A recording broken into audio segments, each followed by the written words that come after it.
L'histoire commence avec Mao Mao, notre protagoniste, répondant à l'appel de son père pour livrer un médicament au palais vert de gris. Avant de partir, il la met en garde contre les kidnappeurs. En ville, une femme magnifique nommée Pairine, célèbre comme l'une des 3 princesses au palais vert de gris, attire tous les regards masculins. Après avoir livré le médicament, Mao Mao commence à rédiger des notes sur sa dernière expérience, mais Pairine l'interrompt, inquiète des effets de ses expériences sur Mao Mao. Peu après, la grand-mère au palais vert de gris accueille Mao Mao et lui rappelle d'éviter les expériences risquées. Elle lui propose de gagner un peu d'argent en devenant courtisane, une offre que Mao Mao décline rapidement avant de partir précipitamment. En s'éloignant, 2 autres princesses arrivent, déçues de ne pas voir Mao Mao. Sur le chemin du retour, elle s'arrête dans un champ d'herbe, ravie de récolter des plantes luxuriantes, mais elle est soudainement attaquée et kidnappée par des voleurs. Pendant que Mao Mao s'inquiète pour le stress que cela causera à son père, nous voyons simultanément une femme aux cheveux bleus, Dame Lifa, donner naissance à un garçon, tandis qu'une femme aux cheveux rouges,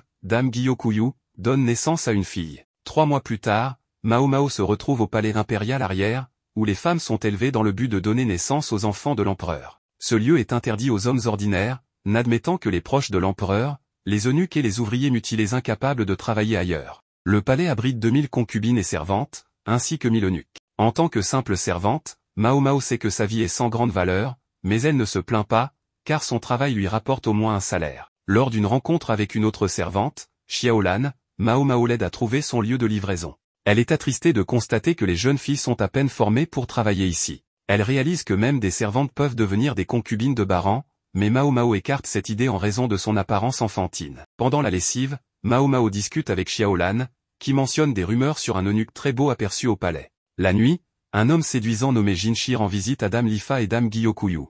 Jinshi est inquiet, car Dame Lifa semble perdre du poids et tomber malade, tandis que les enfants des 2 dames tombent mystérieusement malades. Le lendemain, Xiaolan parle à Mao Mao d'une prétendue malédiction au palais arrière, causant la mort mystérieuse des 3 enfants de l'empereur. On dit que cette malédiction affecte également Dame Lifa et Dame Gyokouyu. Xiaolan note que Dame Lifa, qui a donné naissance à un garçon, devrait théoriquement devenir l'impératrice consort, mais l'empereur semble favoriser Dame Gyokouyu, annonçant un conflit de pouvoir. Pendant un repas, Xiaolan mentionne que Dame Lifa montre des symptômes inquiétants, maux de tête, maux d'estomac et nausées. Ayant travaillé comme apothicaire dans son village natal, Mao Mao commence à analyser les causes possibles de ces symptômes. Elle soupçonne d'abord un empoisonnement, mais rejette cette hypothèse après réflexion, envisageant une origine héréditaire. Mao Mao se demande pourquoi elle accorde tant d'importance aux rumeurs, mais remarque froidement qu'elle devrait vérifier si elles sont vraies. En entrant dans une zone plus prestigieuse du palais, elle aperçoit une foule rassemblée autour de Lifa, visiblement mal nourrie, accusant Gyokouyu d'avoir maudit son enfant. Pour éviter une escalade, Jinshi est appelé pour calmer la situation. En observant Lifa de plus près, Mao Mao parvient à identifier la cause de cette prétendue malédiction. Elle attache un message sur une mystérieuse fleur, le rhododendron, pour avertir, mais son avertissement est ignoré. Malheureusement, le garçon de Lifa succombe à sa maladie. Plus tard, Gyokouyu a une réunion privée avec Jinshi et révèle avoir reçu un message lié à la fleur. Le message mentionnait que la poudre blanche pour maquillage était un poison, et qu'elle devait éloigner son enfant de ça. Avec cela, elle reconnaît que l'ignorance est la chose la plus mortelle. Jinshi ne pense pas que ce message soit celui du médecin de l'harem. Gyokouyu demande à Jinshi de découvrir l'auteur du message, intrigué par son génie. Plus tard, Mao Mao discute avec Xiaolan lors de leur pause, mais elles sont interrompues par un eunuque leur demandant de se rendre dans une autre partie du palais. Là-bas, Jinshi se présente comme le gestionnaire de la cour intérieure. Il écrit sur une feuille et demande que seule la fille avec des taches de rousseur reste. Après que toutes les autres soient parties, Mao Mao réalise qu'elle est la seule capable de lire le message. Jinshi, ayant trouvé sa cible, lui demande de le suivre. Tout en traversant le palais, Jinshi révèle qu'il a enquêté sur Mao Mao et que les registres indiquent qu'elle ne sait pas lire. Ne voulant pas se faire remarquer, Mao Mao feint l'ignorance. Une fois dans la chambre de Gyokouyu, Mao Mao est soulagé de constater que la fille de Gyokouyu est vivante et en bonne santé. Jinshi sort alors le message reçu et affirme que le tissu utilisé provenait probablement de l'uniforme d'une fille travaillant avec des vêtements. Face à l'évidence, Mao Mao admet qu'elle a découvert que la poudre blanche utilisée par les concubines pour paraître plus pâle était toxique, un fait qu'elle avait observé dans son village natal. Elle explique que cette poudre provoque des maladies graves et qu'elle a pu identifier le poison grâce à ses connaissances en médecine. Gyokouyu confirme qu'elle avait reçu la même poudre blanche, mais avait cessé de l'utiliser après que son enfant et sa nourrice soient tombés malades. Elle avait essayé d'avertir Lifa, mais celle-ci n'avait pas voulu écouter. Quand Mao Mao demande ce que Gyokouyu compte faire d'elle, celle-ci, avec un sourire, annonce que Mao Mao deviendra l'assistante personnelle de Gyokouyu, sa dame de compagnie. Tandis que Mao Mao traverse à nouveau la cour intérieure, elle s'interroge sur ce que sa découverte signifie pour son avenir. Alors que plusieurs soldats s'effondrent subitement, soupçonnés d'avoir été empoisonnés, leur chef accuse le leader du village d'avoir aidé les ennemis. Pendant ce temps, Jinshi apprend que des soldats ont été empoisonnés. Changeant de sujet, Gao Shun lui demande des nouvelles de la nouvelle assistante de Dame Gyokouyu. Jinshi explique que, contrairement aux 10 assistantes de Dame Lifa, Dame Gyokouyu n'en a que 4. Il ajoute que Gyokouyu est intelligente et ne choisit que des personnes en qui elle a confiance, expliquant pourquoi Mao Mao est une candidate idéale grâce à ses connaissances en médecine. Lorsque Gao Shun fait remarquer que Mao Mao pourrait abuser de sa position, Jinshi plaisante en disant qu'il pourrait essayer de la séduire. Le lendemain, Mao Mao fait ses bagages et discute avec Xiaolan avant de se rendre au pavillon de Jade, résidence de Gyokouyu. En chemin, elle aperçoit Jinshi flirtant avec plusieurs femmes avant qu'il ne se tourne vers elle pour la saluer, allant jusqu'à effleurer ses cheveux dans une tentative de séduction qui met Mao Mao mal à l'aise. Une fois arrivé, Mao Mao est accueilli par Onian, la chef des dames de compagnie, qui lui fait visiter le pavillon. Gyokouyu reçoit Mao Mao chaleureusement et lui présente sa fille Xialing, heureuse de voir Mao Mao. Onian continue la visite, montrant à Mao Mao les différentes pièces, y compris la cuisine et le salon, où les autres dames de compagnie, Yingua, Gen et Ailan, font le ménage. Lorsque Mao Mao se présente, les filles remarquent son bras bandé. Onian explique qu'il n'y a pas de servante dans le pavillon, ce qui signifie que les 5 dames devront tout gérer seules. Mao Mao propose son aide, mais les autres l'encouragent à se reposer en vue d'une tâche spéciale à venir. Après son départ, les 3 autres dames spéculent sur le passé tragique de Mao Mao et versent une larme collective en sa faveur. Onian conduit Mao Mao à sa chambre, lui demandant de se reposer jusqu'à ce qu'on l'appelle. Impressionné par la taille et l'élégance de sa chambre, Mao Mao se sent honoré de sa promotion, sachant que seules les élites servent de telle royauté. Le soir, Mao Mao découvre que son rôle spécial est celui de goûteuse de poison. Excitée à l'idée de goûter des plats luxueux, elle prend néanmoins son rôle au sérieux, sachant que des tentatives d'empoisonnement avaient déjà visé Gyokouyu, entraînant la paralysie de l'ancien goûteur. Avec prudence, Mao Mao vérifie chaque plat pour détecter des signes de poison et commence à goûter, concluant que le premier plat est sûr. Alors qu'elle examine les plats suivants, Mao Mao réfléchit à ses expériences passées avec les poisons lorsqu'elle vivait avec son père, révélant qu'elle est devenue immunisée à la plupart des poisons. Elle conseille à Gyokouyu de remplacer les plats en céramique par des plats en argent, car ces derniers réagissent au contact de nombreux poisons. Impressionné, Gyokouyu révèle que les plats en céramique avaient été utilisés intentionnellement pour tester les compétences de Mao Mao. Quand Gyokouyu demande pourquoi Mao Mao ne révèle pas ses connaissances en lecture, en médecine et en poison, Mao Mao explique que ses ravisseurs prennent la majeure partie de son salaire, ce qui intrigue Gyokouyu. Elle remet à Mao Mao une grande théière mais la laisse tomber, avant de lui faire un clin d'œil en disant qu'elle devra déduire les dommages de son salaire. Cependant, pour la remercier de son rôle de goûteuse, Gyokouyu lui remet un paiement supplémentaire équivalent à son salaire habituel, impossible à récupérer par ses ravisseurs, ce qui impressionne Mao Mao par cette astuce. Le lendemain, Mao Mao se repose de nouveau, uniquement appelée pour goûter les repas suspects. S'ennuyant, elle est convoquée par Gyokouyu et Jinshi. Jinshi essaie encore de la séduire sans succès, puis lui présente un plat de brioche. Mao Mao détecte immédiatement un aphrodisiaque dans la nourriture rien qu'en sentant les brioches.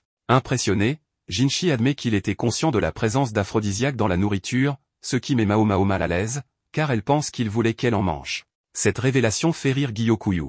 Redevenant sérieux, Jinshi rapporte qu'un groupe de soldats avait signalé des symptômes d'empoisonnement, tels que nausées et difficultés respiratoires. Les soldats, soupçonnant le chef du village, avaient envisagé de le punir, mais un officier les a convaincus de suspendre leur jugement. En demandant si les soldats avaient mangé à l'extérieur, Mao Mao trouve la cause du problème en examinant une fleur de rhododendron à proximité. Elle mâche un pétale et explique que cette fleur provoque des symptômes similaires. Elle mentionne également que le bois de certains arbres peut causer les mêmes effets lorsqu'il est brûlé.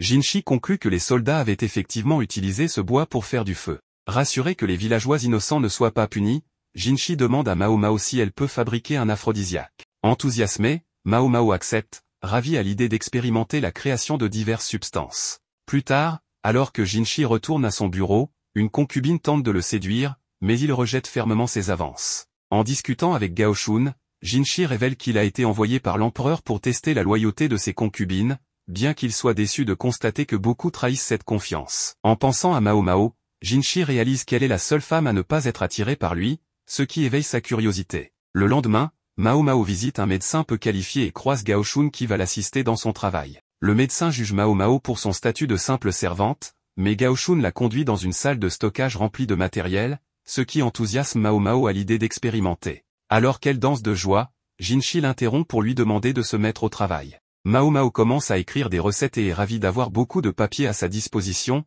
bien que Jinshi reste inactif. En vérifiant l'approvisionnement en cacao, Mao Mao est déçu par la faible quantité, mais Jinshi promet d'en obtenir davantage. De retour au pavillon de Jade, Mao Mao rassemble du lait, du beurre, du sucre, du miel et du cacao en poudre, des ingrédients coûteux qui intriguent les autres dames de compagnie. Alors qu'Ognan ordonne aux filles de ne pas traîner, Mao Mao commence à fabriquer l'aphrodisiaque, rappelant qu'elle n'avait goûté au cacao qu'une seule fois sous forme de chocolat, considéré comme un aphrodisiaque. Une fois le mélange préparé, elle le laisse durcir et utilise les restes pour faire des brownies, qu'elle place sur une étagère avant de nettoyer. Dans la cour, Mao Mao est distraite par des herbes qui poussent dans le champ, mais elle retourne rapidement à la cuisine où elle trouve les autres dames épuisées après avoir mangé les brownies. Elle présente le chocolat et les brownies à Gyokouyu et Jinshi, les avertissant de leur puissance, 3 fois supérieure à celle des stimulants classiques. Gyokouyu remarque que Mao Mao a non seulement des compétences en médecine, mais peut aussi fabriquer des drogues. Alors qu'ils sont seuls, Jinshi embrasse doucement Mao Mao sur la nuque avant de partir. Plus tard, une femme mystérieuse traverse le palais et aperçoit une silhouette pâle et affamée perchée sur les murs du palais. Revenant à une scène précédente, Jinshi discute avec Dame Fuyu, mais leur conversation se termine par Fuyu quittant la pièce en colère. Cette nuit-là, une dame vêtue de blanc est aperçue approchant une autre femme, terrifiant une spectatrice innocente. Le lendemain matin, les 3 servantes de Gyokouyu discutent de leur vie avant de servir Gyokouyu. Elles parlent aussi de l'influence de Gyokouyu sur l'empereur, qui a favorisé le commerce entre les capitales de l'Ouest et du Centre. Elles mentionnent également les tensions vécues lorsque Gyokouyu était enceinte, car de nombreuses personnes s'opposaient à ce qu'une princesse étrangère donne naissance à l'enfant de l'empereur. Plus tard, Yingwa rend visite à Mao Mao, qui prépare quelque chose dans la cuisine. Impressionné, Yingwa remarque que Mao Mao sait même fabriquer des médicaments contre le rhume. En voyant le bras bandé de Mao Mao, Yingwa s'inquiète pour Mao Mao, lui rappelant qu'elle peut se confier à elle si nécessaire. Changeant de sujet, Yingwa demande à Mao Mao si elle a entendu parler d'un esprit hantant la cour intérieure, ce qui pique la curiosité de Mao Mao, qui interroge Xiaolan à ce sujet. Xiaolan explique que la dame fantôme a été aperçue il y a quelques semaines, n'apparaissant que la nuit près des murs du château Est. Mao Mao remarque que les portes au nord, sud, et ouest du palais sont toutes lourdement gardées et entourées de douves. Xiaolan ajoute que le cadavre de la dame fantôme serait au fond de la douve, ce que Mao Mao qualifie de cliché classique des histoires de fantômes. En visitant le médecin charlatan, Mao Mao est étonné qu'il la traite désormais comme une personne normale depuis qu'il a découvert qu'elle s'y connaît en médecine. Alors que le médecin lui sert des collations et du thé, ils sont interrompus par Jinshi, qui demande à se joindre à eux. Jinshi s'assied à côté de Mao Mao, qui se demande quel rôle il joue au palais, s'égarant dans des pensées déplacées avant d'être ramené à la réalité par le retour du médecin avec le thé et les collations. Jinshi renvoie le médecin pour chercher des objets, les laissant seuls. Il interroge alors Mao Mao sur la rumeur de la fille fantôme et mentionne le somnambulisme. Proche d'elle, il demande si Mao Mao peut soigner ce trouble, mais elle avoue ne pas savoir comment. Jinshi l'agace jusqu'à ce qu'elle accepte d'essayer. Cette nuit-là, Gao Shun accompagne Mao Mao au mur du palais Est. En chemin, il lui demande d'arrêter de regarder Jinshi comme s'il était un insecte. Mao Mao, choqué que Gao Shun soit conscient de son dégoût pour Jinshi, apprend que ce dernier fantasme souvent à son sujet lorsqu'il est dans son bureau. Arrivé au muret, Mao Mao est captivé par Dame Fuyu, vêtue de blanc, dansant gracieusement sous la lumière de la lune. Le lendemain matin, Mao Mao discute avec le médecin charlatan et apprend que Fuyu devait servir l'empereur. Cependant, après avoir échoué à se produire devant lui, elle s'est retirée du monde et a finalement été destinée à devenir une récompense pour un officier militaire. Mao Mao réalise qu'elle doit recueillir davantage d'informations pour traiter le supposé somnambulisme de Fuyu. Mao Mao demande des indications pour se rendre dans la chambre de Fuyu, mais avant de partir, elle apprend que Fuyu vient d'un pays pauvre. Le médecin charlatan pense que Fuyu ne souhaite pas y retourner. Alors que Mao Mao et Gao Shun espionnent Fuyu, Mao Mao est surprise de la voir si timide, ce qui lui rappelle la fleur de coton Fuyu, blanche pendant la journée et d'un rose profond la nuit. En retournant voir Xiaolan pour obtenir plus de détails, Mao Mao apprend que la dame fantôme avait d'abord été aperçue du côté nord du palais avant de se déplacer vers l'est. Pensant avoir trouvé la solution, elle hésite à se baser uniquement sur des spéculations, mais décide tout de même de présenter ses conclusions à Gyokouyu et Jinshi. Mao Mao commence en racontant l'histoire d'une concubine de sa ville natale, à l'origine joyeuse et talentueuse poète, mais qui, en apprenant qu'elle serait achetée, avait délibérément adopté un comportement démoniaque pour dissuader l'acheteur. Elle ajoute que l'homme en question était un riche marchand marié avec un enfant. En entendant cela, Gyokouyu se demande si Fuyu aurait fait de même, mais Jinshi, avec un sourire en coin, demande à Mao Mao si elle leur cache encore quelque chose. Après l'entrevue, Mao Mao explique que Fuyu avait été interdite de quitter sa chambre depuis ce jour. Cependant, Mao Mao espère que tout s'arrangera. Alors que les jours passent, les gens remarquent que Mao Mao est plus silencieuse que d'habitude, jusqu'au jour du départ de Fuyou avec son officier militaire assigné. Lors d'une conversation privée avec Mao Mao, Gyokouyu lui demande sa véritable opinion sur le somnambulisme de Fuyou,